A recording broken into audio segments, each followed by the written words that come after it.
Do you remember last year when my husband decided he was going to start a photo booth business and then I made him this amazing video and it went viral and changed our lives and we haven't stopped being busy because that's what happened, which is why I don't post about it anymore.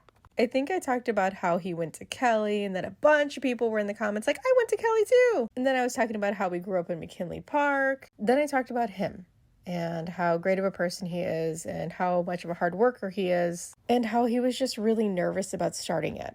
Now, I'm nervous to post this at all, but I'm hoping we just keep those numbers low and this is just a straight update for everyone who's just been curious about how it's going.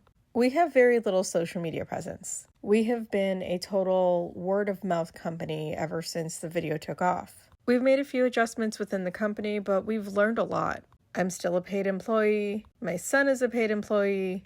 It's good for taxes. But I do want to start sharing with you all the things that we've documented. I knew when I made that last video that it was going to go viral. I knew it because at the end of the video I cried. I knew that everything in that video that I discussed was true. About his integrity and the fact that he was nervous about a new business. About how I think he could do it and needed a little bit of encouragement. I talked about our mission being more on the side of trying to help people afford something special instead of making a bunch of money. Don't worry, we're still trying to make money. We still have some consumer debt and inflation has been unkind to us. But it's been such a cool experience. We've had to figure out how to run a business with just the two of us. When I've been out of town, he's had to do it himself, with the kids in tow.